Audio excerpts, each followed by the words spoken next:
Welcome to the overview of the National School Lunch Program meal pattern. So as a reminder, schools that participate in the National School Lunch Program have to abide by a meal pattern requirement. They have daily and weekly requirements. So for daily, schools are required to plan a minimum serving size for each of the 5 components listed below at lunch. Weekly, schools are required to plan a minimum servings of grains, meat alternate, fruit and a vegetable variety over the course of a week. We're going to go into detail of each of these components, the requirement and the amount that is needed for each day and for each week. So in regards to serving size, schools must offer all 5 components in the correct serving size for each grade group served. And grade groups are broken into the following categories. So we have K through 5, 6 through 8, K through 8, or 9 through 12. So schools will determine what serving sizes they need to serve based on the population or the grade levels that they serve in their specific school site. A serving size contributes to the component. So in regards to fruit and vegetables, we measure them in cups. In grains and meat alternates, we measure them in ounce equivalents. And for milk, we measured it in fluid ounces or cups. So let's start with fruit. Fruit can be offered fresh, frozen without added sugar, canned in juice or light syrup, 100% juice, or a dried fruit option.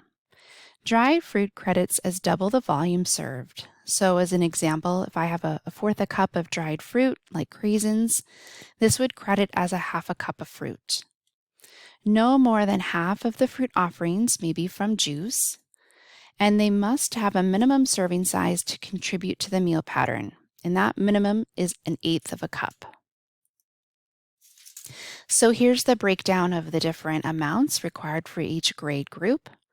You'll notice K through 5, 6 through 8, and K through 8 all have the same serving size requirements. So on a weekly basis, they would be required 2.5 cups per week, and that breaks down to a half a cup per day.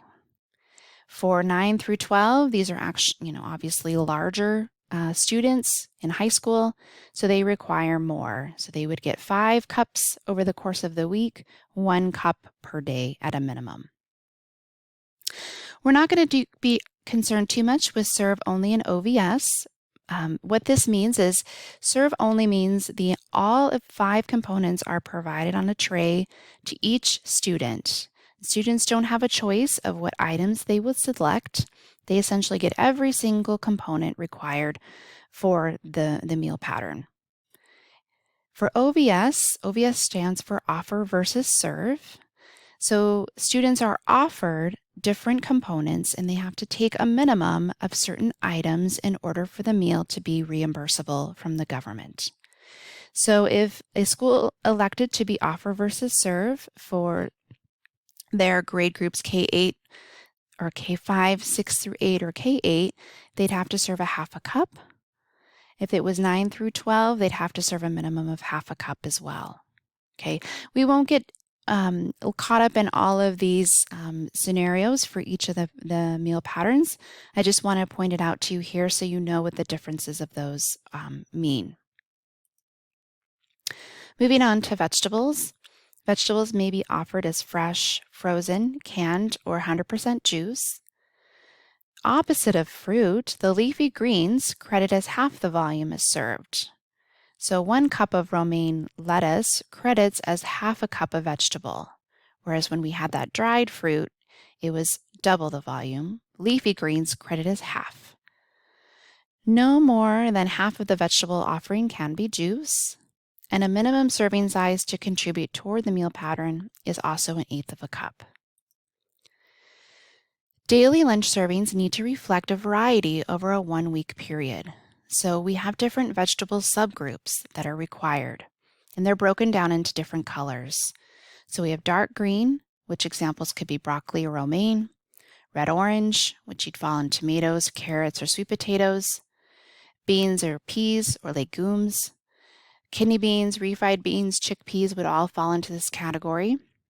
It should be noted that these items, these beans and specifically, can be credited as a vegetable or a meat alternate because they are protein-based, but you can't count them as both. So if I was to serve a bean burrito, I would need to determine as a meal planner, am I going to count those refried beans as my vegetable for the day or my meat alternate for the day? I can't count them twice.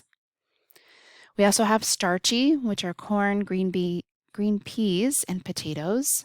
And then we have a large other category, essentially all those other vegetables that don't fit these specific subgroup colors or type of vegetable. So here's an example of the vegetable subgroups and the amounts required. So to start at the top, for total amount for weekly, daily for K5, K8, and 6-8, we have 3 3/4 cups served over the week, which leaves us 3/4 of a cup required each day. 9 through 12, obviously again, they're larger, so they require a larger serving. They get 5 cups over the course of the week or 1 cup a day. And then you'll notice that the vegetable subgroups have a minimum weekly amount for each different subgroup listed. So dark green is a 1/2 cup, red orange 3/4, beans peas 1/2 cup, starchy 1/2 cup, other 1/2 cup, and then an additional cup from any subgroup to meet the weekly requirement. And of course that was for your K5, 6-8, or K8. And 9-12, of course, is a little bit more in some of those subgroups. The intent of this is to provide a variety of different vegetables, different colors, different nutrients to students over a course of a week. And if you're wondering what other vegetables might fit into these categories, there is a quick guide here. You can always pause if you're interested in reading more specifically about, different options in each category, but it gives you kind of some examples of what could be served in each of these different areas. Moving on to grains. 80% of grains offered must be whole grain rich. What does that mean? Whole grain rich means the food must contain at least 50% whole grains. And one would know that just by looking at the label or the package to indicate how much or the percentage of whole grains that were provided in the product. No more than 2-ounce equivalents per week of grain-based desserts may count towards the meal pattern. And schools must offer minimum daily and weekly serving ranges for grains for lunch. So here's your table for your different grade levels and your weekly and daily amounts. Moving on to meat alternates. There are a variety of different meat alternates that could be served each day. The obvious ones that we think of off the top of our head are animal proteins, so beef, chicken, pork. We also have fish included in there, not on the list, but that can be served. Cheese and eggs. We can also go with that meat alternate, so not a animal-based, but maybe beans, tofu, or nut butters. And then here is your grid for the amount of meat alternates required in a weekly or daily amount for each of your grade groups. Now I should note, you notice here it's 1 ounce equivalent as a amount for per day. That is a minimum. Most schools in a K5, 6-8, K8 are going to be serving more than 1 ounce of meat alternate each day. They just have to serve a minimum of that amount each day. So how do you credit a meat alternate? Well, we have a USDA food buying guide, and this is an active link that you can use to further look into more information about what the food buying guide provides. But it does provide serving sizes for most unprocessed and whole foods if you were going to make something from scratch. And an example here in the table on the screen. So 1 ounce of fresh or frozen boneless meat is a 1 ounce equivalent. 1 ounce tofu is a 1 ounce equivalent. 2 tablespoons of peanut butter is a 1 ounce equivalent. 1 large egg is actually 2 ounces. and so on and so forth. So depending on what you're serving, you need to look at your portion size to determine what ounce equivalent it would equate. Meat alternates contribute to the meal pattern by the weight of the credible meat or meat alternate in the product. In a lot of processed products, it's not just pure meat included or available in the product. As an example, this hamburger patty, it does contain beef, but it also contains some water and some other additives and fillers. So one would have to figure out how much actual meat alternate is contributing to the meal pattern with this hamburger patty. How would you do that? Well, you locate what's called a Child Nutrition Label or CN label. These were developed back in 1984 to help schools determine the contribution that a commercial product makes towards the meal pattern. It provides schools and state agencies a warranty that the product contributes to the meal pattern as printed on the label. This is a voluntary program for manufacturers, so not required, but it is very helpful if manufacturers are trying to sell to school districts to have this available for their reference. And it's also voluntary for schools to find and keep a record of these CN labeled items so they can prove and validate that what they are serving meets the requirements. So at the bottom of the screen, you can see an example of what a CN label looks like. It shows you 6 of these, I think they're turkey franks, so 6 of these 0.67 ounce fully cooked batter wrapped turkey franks provide 2 ounce equivalent meat and 2 ounce of grain for a child nutrition meal pattern. So you'll notice it also lists grains on there. So any kind of mixed item, such as these wrapped turkey franks, they obviously have a grain component. It would include both that meat and grain information for the meal planner. Crediting grains. So grains contribute to the meal pattern by the weight of the credible grain in the item. And there are a couple different methods to do this. So first is calculating the ounce equivalent per serving based on the weight of the credible grain in the item. You can also use the USDA Food Buying Guide, Exhibit A, which we'll take a look at here in just a moment. There are also things called product formulation statements that are developed by manufacturers to provide this information to schools and to meal planners. And then, as mentioned previously, if there's a combination item with a meat alternate and with the grain, it would be on a CN label. So let's look at Appendix A, crediting a grain. So this is from the Food Buying Guide, and Exhibit A lists different types of food products in different groups. Okay, so let's look at just Group A as an example. Maybe I'm serving some croutons on a salad, right? And I want to be able to determine, can I count this as part of my grain requirement for my meal pattern? So here are my croutons. Now I'm going to go look to see what the ounce equivalent. So I'd look on the package, the nutrition fact package of the croutons to see what serving size, what's the weight of that serving size, and compare it to these different levels of equivalent. So if I wanted a 1 ounce equivalent, I would need to serve 22 grams of those croutons. Okay, if I wanted a 3/4 ounce, maybe it's 17 grams or 0.6 ounces. Maybe I want to serve a reasonable smaller amount of croutons. So maybe I serve 6 grams of those croutons, and I'm getting then a 1/4 ounce equivalent. Okay, so there's different groups depending on the type of product. So Group B has things like bagels and muffins, taco shells. Group C has things like cookies, cornbread. Group D is donuts and cereal bars, sweet rolls. Oftentimes these are obviously more breakfast type items that you would see on a breakfast menu. So depending on what you're serving, you would then come to Exhibit A and figure out what the ounce equivalent is for that product you're serving.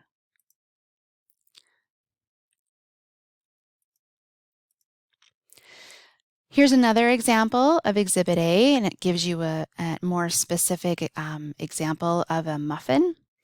So in Group B of that Exhibit A, they found that English muffin, and in Group B, they found that 1 ounce equals 28 grams. They looked at the muffin package and found that one muffin equaled 57 grams. So they divided 57 by 28 to find that it equated 2.03 ounce equivalents. And we'd want to round down to the nearest 0.25, so we'd round down to a 2 ounce equivalent for this particular English muffin. Here's an example of the product formulation statement that I mentioned previously. The manufacturer would actually provide this to the school district to show what amount of creditable grain is available in their product they're providing. The last item on the meal pattern is fluid milk. So this is not a dairy item, so we can't substitute cheese or yogurt here. It requires specifically fluid milk. And there are some allowable milk options, such as fat-free, unflavored or flavored, low-fat, unflavored or flavored, and fat-free or low-fat, lactose-free milk. Students must be offered at least 2 different choices daily, and of those choices, one of them must be unflavored. So you can't have chocolate and strawberry. You could have chocolate and plain milk or strawberry and plain milk. And here is the requirements. Essentially, every grade level has the same amount required, 5 cups over the week or 1 cup a day. As mentioned in previous lectures for the school lunch program, there are some nutrition standards that the meal pattern has to abide by. So grades have minimum and maximum calorie allotments that they are allowed to provide over the course of the week. Over the course of each day for each student. So for a grade K through 5, they can provide 550 to 650 calories for that specific meal pattern. Now you're probably wondering, how would they know if they meet these requirements or those calorie levels? Well, there's a couple ways to go about it. One, they can input their menu into a nutrient analysis software, which would provide the average calorie amount that they're providing each day.